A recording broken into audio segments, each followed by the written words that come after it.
survive on a deserted island for 2 months and earn $3 million. The catch? You can only bring 10 specific tools. You must build shelter, find food, and survive, all while guarding against attacks from cougars, black bears, and wolves. Can you survive in such conditions? The challenge takes place on Vancouver Island, known as one of the world's densest areas for black bears. So much so that on the first day of the competition, a contestant was already scared off by a black bear.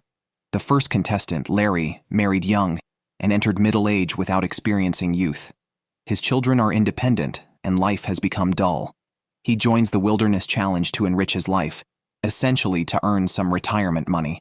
Larry's drawn location is not ideal, with no flat ground in sight, making it difficult to set up even a temporary tent. After searching the area, he finally finds a decent spot by the sea. He cuts down branches for beams and sets up a tarp with a log on top to secure it. However, Larry abandons this newly built shelter for reasons many might guess. While searching for a new camp, it starts raining, making the dense, slippery jungle difficult and dangerous to navigate, and he even injures his eye on a branch. Larry quickly loses his temper. The next contestant, Desmond, finds fresh water nearby as soon as he lands, an essential element for wilderness survival.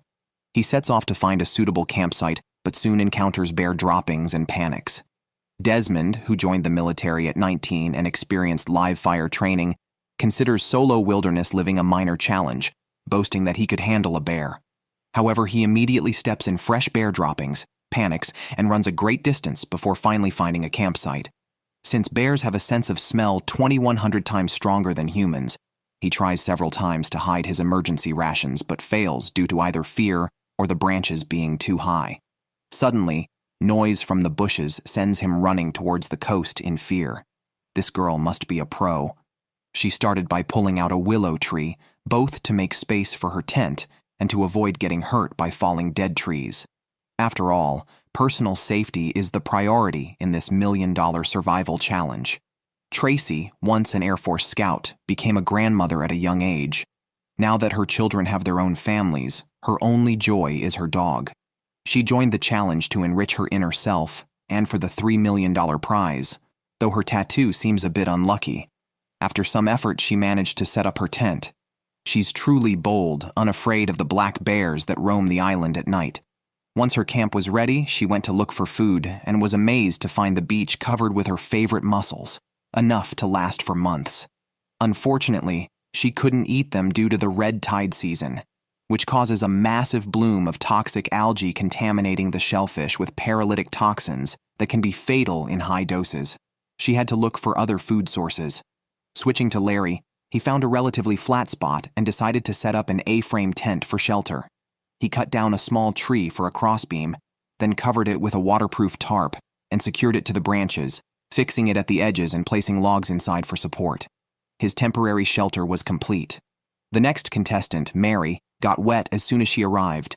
With the temperature around 11 degrees Celsius, she needed to quickly set up camp and start a fire. Luckily, there was a flat area nearby. She just had to clear the ground a bit. Mary, a former forest firefighter, is naturally skilled in wilderness survival. She joined the challenge to push her limits. After clearing the ground, she chopped a log for a crossbeam, covered one end with a tarp, and propped up the other end with an A-frame. Her temporary tent was soon finished. The camera then moved to Desmond, who was completely panicked by the thought of a bear. Terrified a black bear might appear, his trembling hands broke the saw. Just starting, he had already sabotaged his chances. Sitting on a rock, his mind went blank. After much thought, he decided to quit the challenge, not just because of the bears, but mainly because he broke his saw. Without this tool, his chances of winning were slim. Withdrawing might be the wise choice. Although he didn't earn the $1 million prize, he did get a one-day island adventure. Hopefully, he'll adjust his mindset after returning. Let's see how the other contestants are doing. Larry needs to quickly start a fire because the island is densely populated with black bears. Without firelight for protection while sleeping, survival and winning the $1 million prize would be risky, even life-threatening. He can only hope for luck now, as worrying about bears might just invite trouble. After nightfall, roaring sounds nearby indicated that Big Bear and Little Bear might be looking for him. There are black bears outside, 2 of them. Larry, despite his fears, tried to shoo them away by saying, "Go away, go away." Meanwhile, Tracy was also disturbed by noises around her camp, making her too scared to sleep. She quickly grabbed an axe to keep by her bed. Still feeling uneasy, she took out a bear-repellent whistle just in case, fearing it might be a cougar known for its stealth and ability to travel up to 24 kilometers at night. Realizing she couldn't outrun it at 250 pounds, she resigned herself to whatever happens as long as it doesn't disturb her sleep. The camera then moved to Mary, who fortunately wasn't on the black bear's radar, but was disturbed by heavy rain causing insomnia. Thinking about her wet boots added to her irritation.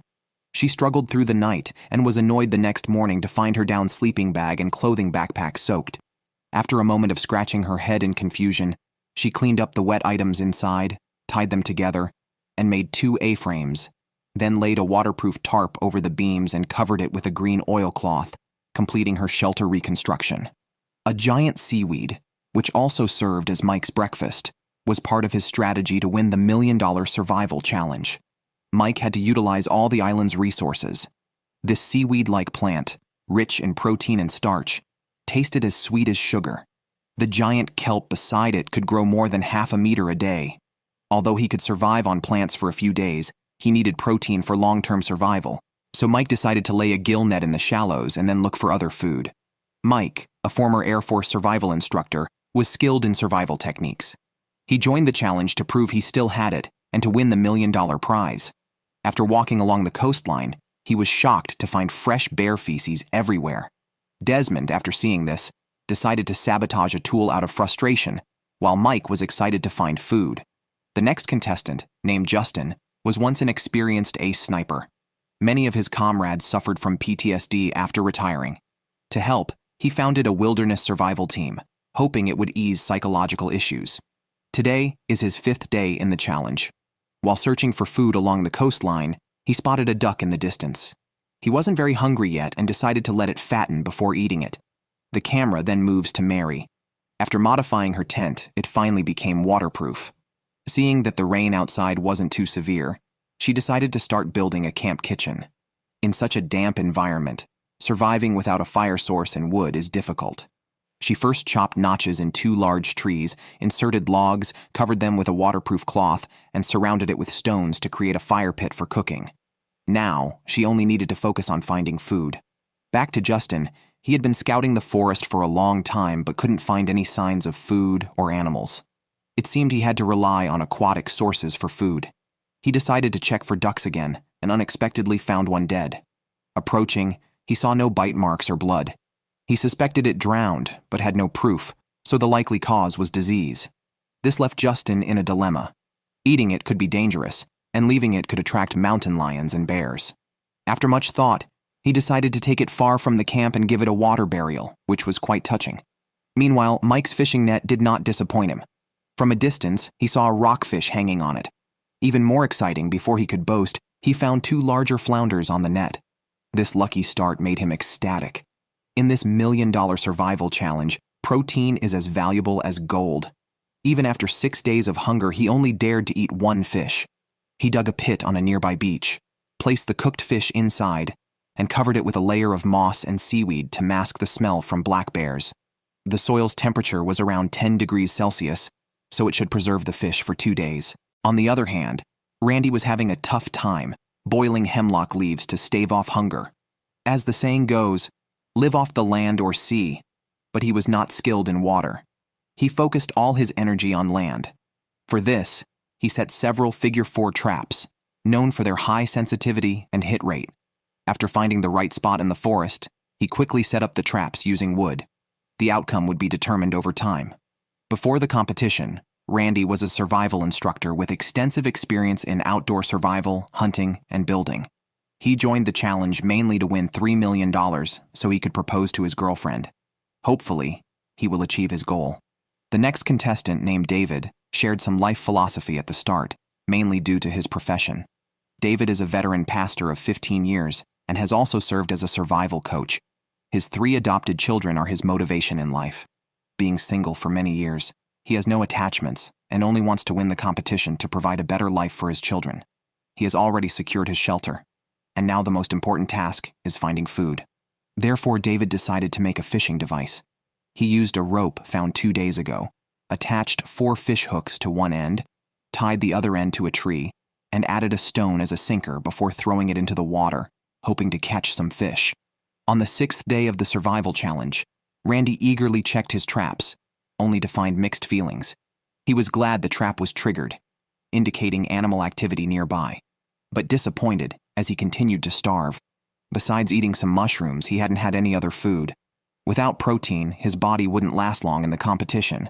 Back at his shelter, while splitting wood, he considered trying to get food from the water. On the 7th day, while other contestants were already preserving fish, David was still relying on seaweed. He had set up a fishing device 2 days ago and went to check it today, only to find nothing but a clump of seaweed, and one of his fish hooks was missing.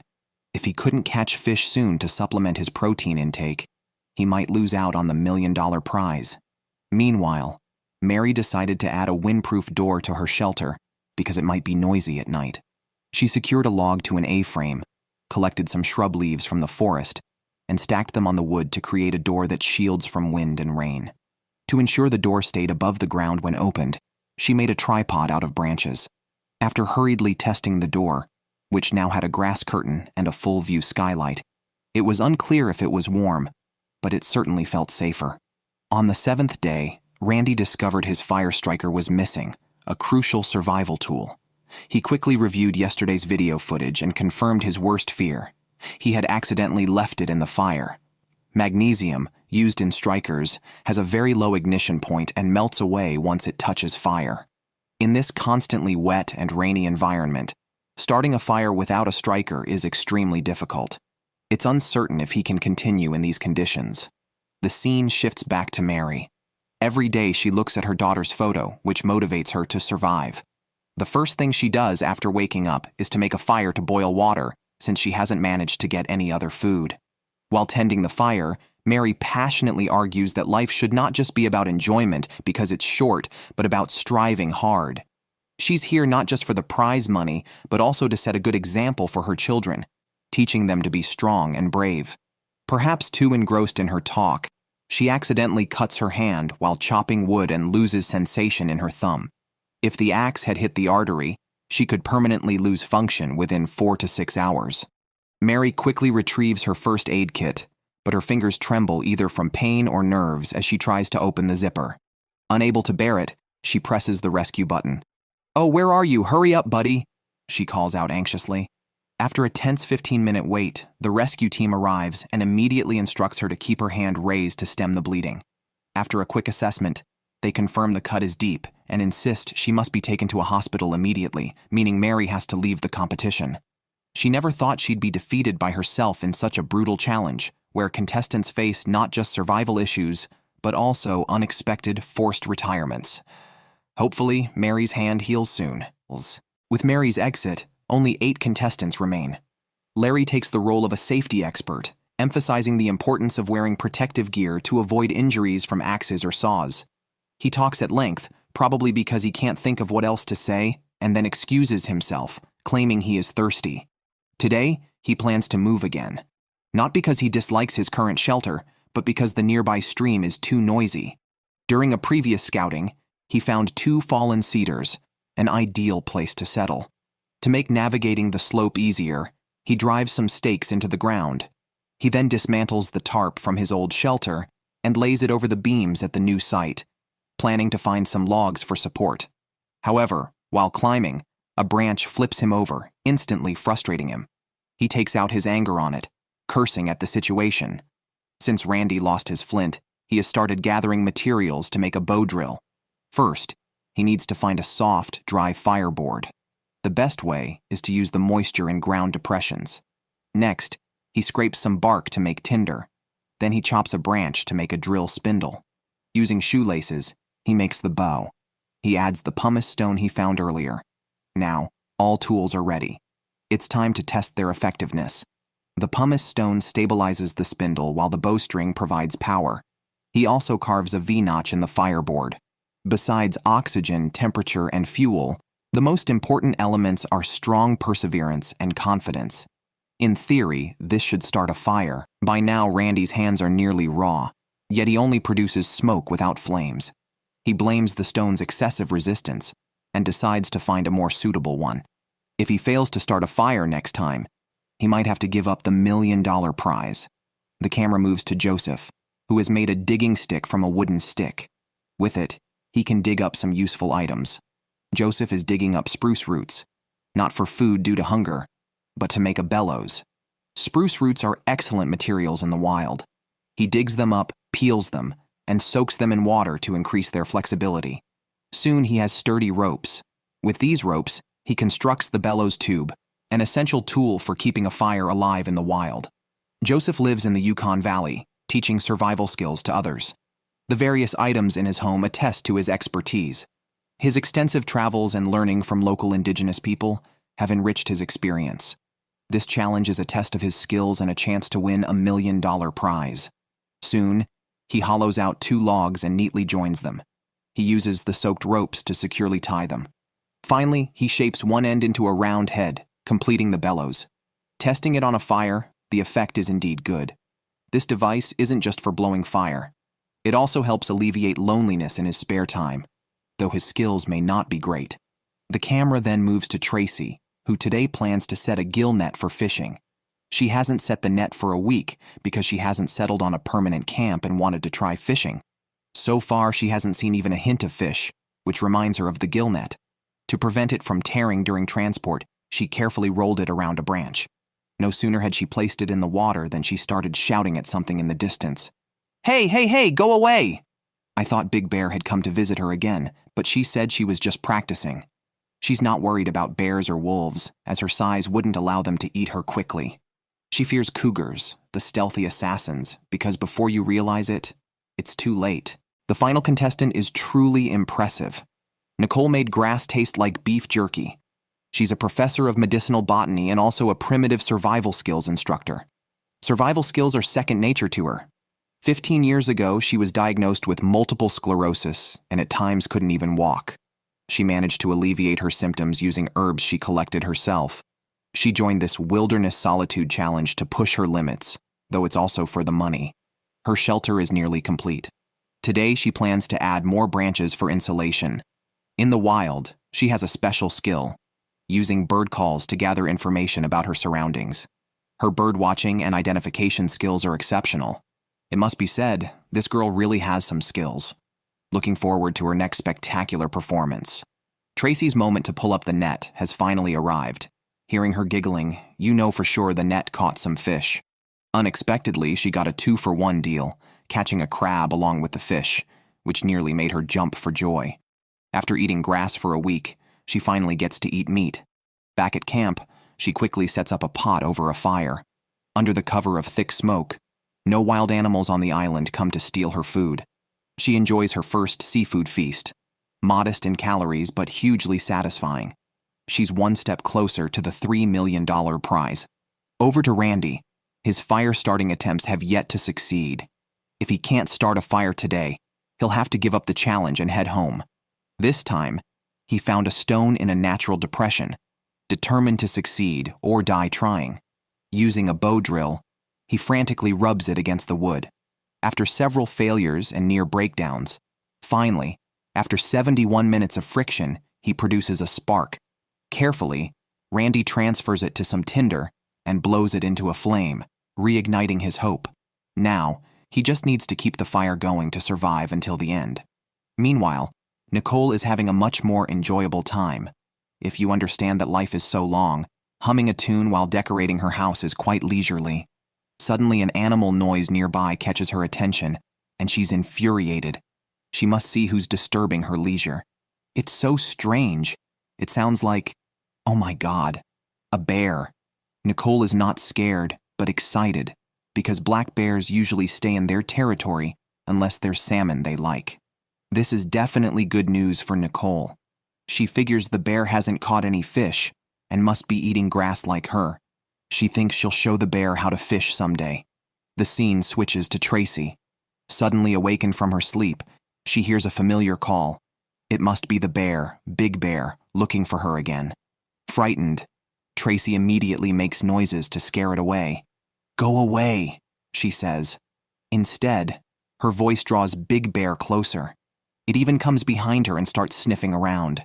Who could stand this situation? Tracy grabs her bear deterrent horn and blasts it. "Leave this place, leave! Did you hear me? Leave!" Unexpectedly, Big Bear has brought its cub along. Seeing the father and son drooling, Tracy lights a flare and charges at them. All 10 contestants have now appeared on screen. With 2 already eliminated, 8 remain. They include Tracy, who is constantly bothered by Big Bear, Joseph, the craftsman making bellows, Randy, struggling with his fire-starting stick, David, the elderly pastor who likes to discuss life philosophy, Larry, who's quick to argue with tree trunks, Justin, who gave a duck a water burial, and Mike, who is on his 8th day in the competition. Last night, Mike dreamed of a beauty kissing him and thought it was his wife, but woke up to find a slug instead. It's so funny that it could make your dentures fall out. How big is his psychological shadow from this? Can anyone help calculate that? After reminiscing, Mike went to the storage room and grabbed a stick. His netting has been fruitful lately, especially as Vancouver Island is a tropical rainforest with average humidity often around 70%. If he doesn't store dry firewood, starting a fire will be difficult. Finally busy, he made his rack. He likes everything organized neatly. Even the slightest mess makes him anxious. He even categorized the wood into 3 types. It's an irresistible feeling. If he were a woman, I would have to take him in. After preparing the wood drying rack, Mike sets out to make a suspended stove to protect his back and alleviate loneliness. He drives 4 trimmed stakes into the ground, then ties crossbeams on both sides to stabilize it. After ensuring the rack is secure, he collects some small stones to lay on top to prevent the stove surface from burning. Once done, he lights a bonfire and cooks a pot of fish soup. Life is quite comfortable for him. Before eating, Mike insists on washing his hands, so let me introduce his washstand. It's made from trash collected on the beach, old ropes, a plastic bucket, and wood sticks. He's crafted it into a semi-automatic system with a pedal switch that feels just like driving a car. It must be said, his craftsmanship is truly exceptional. This is definitely the most modern and well-equipped camp since this wilderness solitude show began. If he could bring his wife over, they could probably build a tribe. Larry's situation is tough. Although he has set up fishing nets and lines, he hasn't seen even a hint of a fish. So he decides to make a spear to take a more active approach. He plans to use it as a harpoon at low tide and as a weapon in the wild. But his constant hunger makes even small tasks exhausting, and he has to keep checking his nets while working. He is busy until dusk, but the outcome remains unknown. Switching to Tracy, she previously encountered 2 bears and realized one was a cub.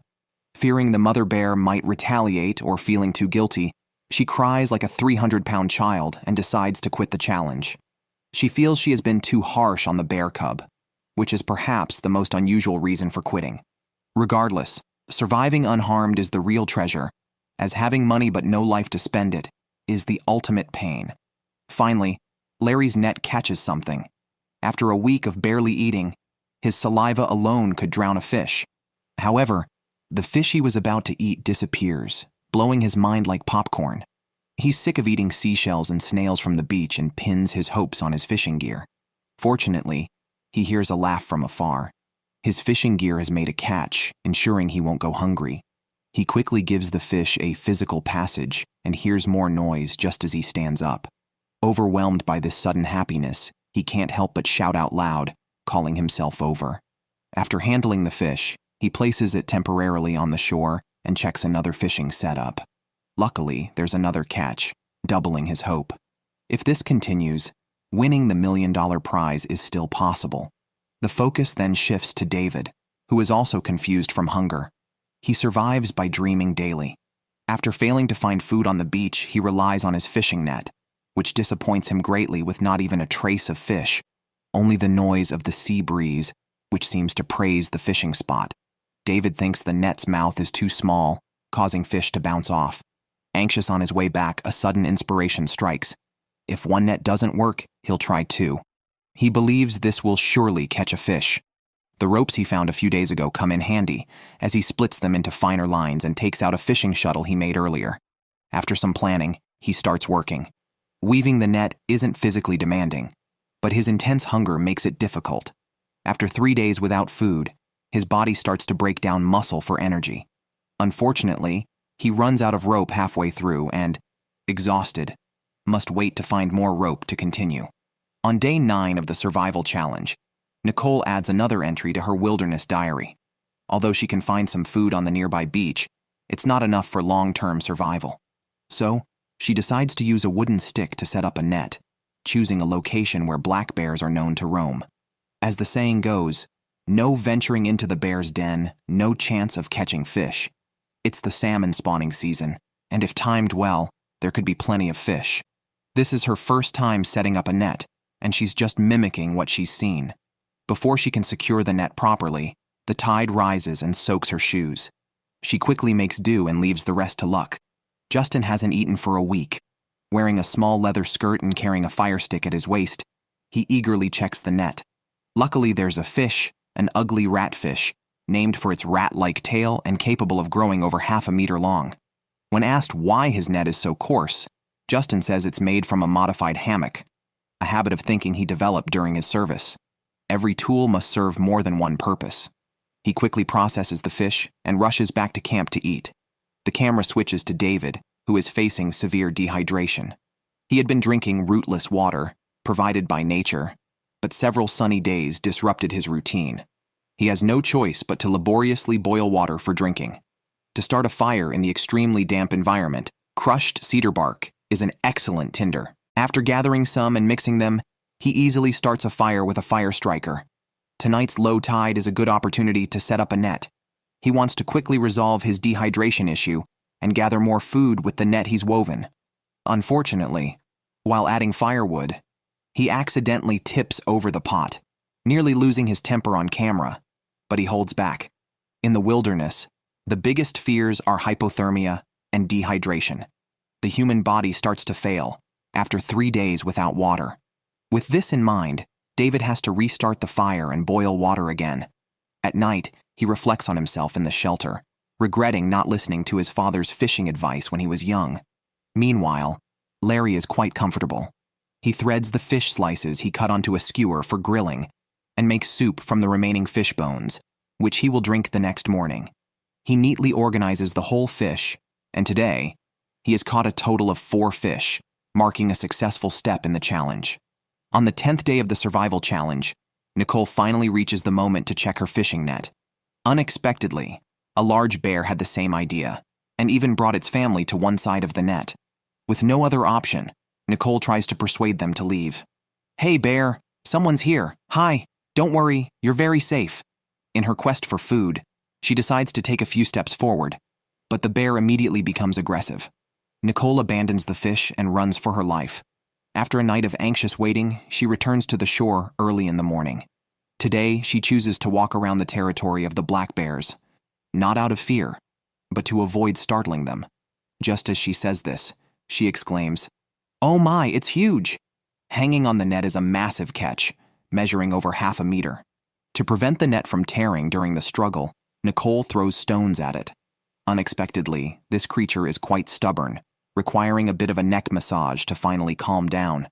A bear's sense of smell is 1,000 times stronger than a human's, so she needs to quickly process the catch and bring it back to camp before the bears come looking for a meal. It's a dog salmon, commonly known as chum salmon.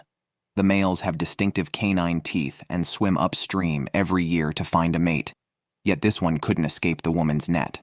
Now, not only will the fish be eaten, but the tools of the crime are also confiscated. Nicole, while processing the fish and keeping a lookout, manages to secure it before the bears arrive.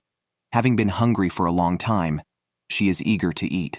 Part of it is used for a fried fish feast, and the rest is smoked for preservation. She won't have to starve for the next few days. The moment the fish hits her mouth, she is completely satisfied. Delicious! Oh my, I can't believe I'm eating this here. Meanwhile, things are bleak for David. His net was twisted into knots by the waves. He has barely eaten in about a week and feels dizzy whenever he stands up. Relying on seaweed and shellfish, his body is barely holding up. He starts thinking about quitting, but remembering how often he has to deny his children's requests for purchases, David decides to persevere. aiming to win the $3 million prize and change his fate.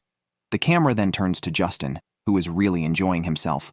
While other contestants are desperately searching for food, he's swinging from trees like Tarzan, claiming that happiness promotes the secretion of endorphins, a hormone that enhances creativity.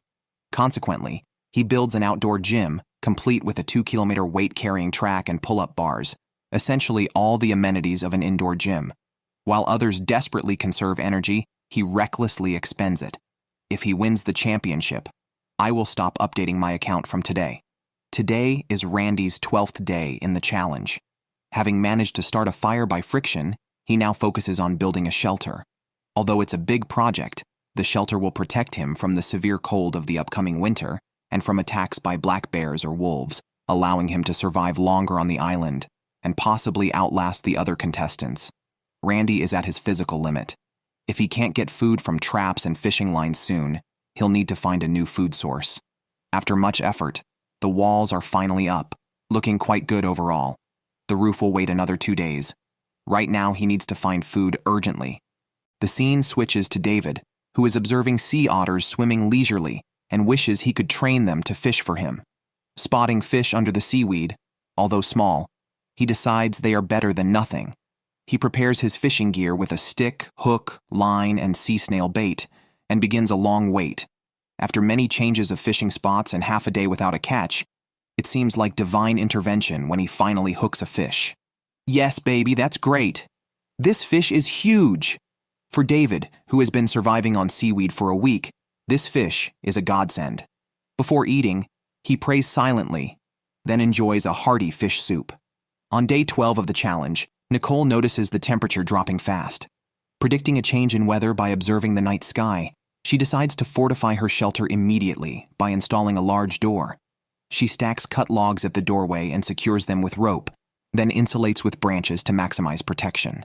Sure enough, soon the sky is filled with dark clouds and fierce winds. Her accurate prediction spares her from being blown over just as she steps out to check her fishing net. The area around her net is flooded, forcing her to wait and see. Back with David, the storm is fierce, with waves crashing against the rocks and quickly flooding his kitchen. Watching his beloved kitchen tools being swept away, he realizes the harsh reality of nature. The survival conditions are becoming increasingly brutal. While others have managed to eat chum salmon, if his traps remain empty, he might have to resort to less desirable food. When he eagerly checks his traps, he finds the bait stolen without triggering the trap, indicating a need to increase sensitivity. Randy then checks another trap and finally sees the long-awaited sight. A mouse under a rock has turned into mouse chips, his first meat in half a month, more exciting than seeing his wife. He rushes back to camp to prepare a barbecue. Although the small amount of meat isn't filling, it's much better than eating seaweed and slugs. The crispy and charred flavor is so good that he savors every bit, including the mouse teeth, hoping for more substantial food soon. As this is hardly enough, the scene shifts to Joseph. The churning sea fills him with anxiety. His net, vital for food, might be swept away by the waves. He decides to brave the storm and save it. Reaching the shore, he finds it covered in seaweed. He must enter the water to manage it, or the resistance will be too much, and it will be lost. He works in the icy water until dark, unexpectedly catching a salmon and seemingly lifting a crab with his left hand. This catch is far better than Randy's mouse chips.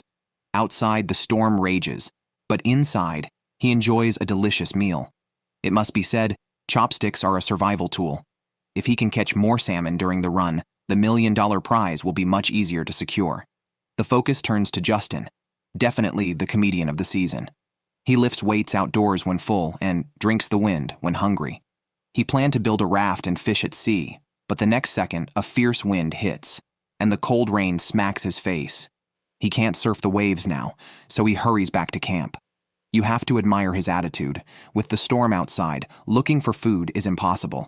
He can only lie there and share war stories, recalling times in a small cave with comrades, using plastic bags for emergencies. So he decides to make a urinal. He takes a hollow kelp and sticks it in the door crack, extending his drainage tool so he no longer needs to go outside. With his back to the camera for so long, one has to wonder what he's really up to. Despite figuring out the bear's habits, fate is unstoppable. Nicole steps out and encounters them. She says danger and opportunity coexist. Where there are bears, there are big fish. She quickly takes it and leaves. Nicole gives a neck massage to a lively big fish, bigger than the last one. This area indeed has good resources. This is what you call seeking fortune amidst danger. The black bear looks back at her as if to say, "This lady may be fit, but she's too lean. Let her fatten up before striking." After Nicole swiftly slices the fish, she looks at a pot full of protein, very pleased. At this rate, not just surviving 2 months but settling permanently wouldn't be a problem. Survival Challenge Day 15. Morning, 7 contestants remain on the island. After completing his modern campsite, Mike discovered a natural toilet near the kitchen. It's ergonomically designed with a natural seat cushion, an essential piece of survival furniture. You probably know what Mike uses for toilet paper. After showcasing the toilet, Mike headed to the beach to scavenge. He intended to collect a few plastic bottles for storing fish, but found a large plastic box instead. Normally considered trash, it's a valuable tool here. By adding an outboard bracket, it becomes a boat. It's the salmon spawning season, a perfect time to fish in deep waters. Catching salmon could make winning the $1 million prize much easier. After some work, the boat was ready. Whether it will sink remains to be seen after testing. The sea is still rough, but Mike wants to take the risk. Success means a feast. Failure means quitting and going home. Surprisingly, the boat was stable in the water, exciting Mike. He couldn't resist dancing a disco on it, exclaiming, "Look at this, I can still dance." As the first boat builder of the season, he's eager to conquer the sea. By evening, Larry felt cursed, constantly followed by rats wherever he went. His frustration peaked when he finally caught a fish at dawn, nearly losing it. Returning to camp to start a fire, he found the fire starter wet and swore loudly, causing the editor to mute the entire scene. At 2 a.m., he finally started a fire, but then hit his head on a beam. Frustrated, he decided to check on other contestants. Randy was relieved to stop eating rats since his fishing gear worked. He caught a mackerel, a relative of sharks, and found another on a different line. Delighted with 2 fish, he decided to fish a bit longer. Soon, he caught a third, finally enjoying a full meal after half a month of hunger. Thinking back to the stormy nights spent building a shelter on an empty stomach, he had almost wanted to quit and give up the $1 million prize. Though he had caught a few rats, they weren't enough. Now, with his food problem solved, all the hardships seemed worthwhile. Survival Challenge. Day 16th. Joseph's thoughts align completely with Mike's. He believes the valley is full of migrating salmon and wants to venture into deep waters by boat to make a big catch. However, unlike Mike, who found a large box to convert into a boat, Joseph is less fortunate. He has to start from scratch, cutting small trees and gradually building his vessel. He has collected a lot of rope recently and just needs to construct the boat's frame and cover it with waterproof fabric to set sail. If he can catch the salmon migration, winning the $1 million prize is almost guaranteed. Unfortunately, due to his deep involvement or possibly selecting the wrong materials, his boat breaks with a snap. Joseph feels understandably frustrated as time waits for no one, and missing this opportunity could mean no second chance. Meanwhile, Larry is on the verge of a breakdown. Rats constantly follow him, even at night, and have chewed through his backpack and equipment. In a fit of rage, he swears to level the ground if they dare touch his sleeping bag, even if it means forfeiting the prize. His campsite is littered with fallen trees, and living in such a confined space could be damaging his cerebral cortex. The added stress from the rat's constant presence is too much, and he breaks down, sitting on the ground in tears. He knows he struggles to control his emotions but never expected the challenge to be this tough. Thinking of his family and the $3 million prize, he decides to endure. Nicole, although not worried about food or drink, feels very lonely. Looking at the vultures overhead and the distant sea, she recalls her adopted son who vanished while swimming 2 years ago, just after she earned her PhD. The search ended in tragedy, the deepest pain of her life. But with other children to care for and plenty of fish meat, she sees a good chance of winning the championship. Randy's shelter is the most luxurious so far. While other contestants finished their basic huts early on, he spent over half a month building his, not out of laziness, but to make it sturdier. He believes it not only keeps him warm, but also helps pass the time and combat loneliness. After all, The 2-month solitary ordeal tests more than just survival skills. Overcoming loneliness is the hardest part. Now that his food issues are resolved, he begins constructing a luxury wilderness bed. The solid wood frame and natural pine needle mattress are top tier in wilderness survival. Once he lays the waterproof sleeping bag on top, the bed is complete. Lying down, loneliness and cold instantly engulf him. He knew the challenge would be tough, but reality has proven even harsher. The next day, to ease his depression, Randy wanders near the coast, but his loneliness only deepens. After some contemplation in the jungle, it seems he has made a decision.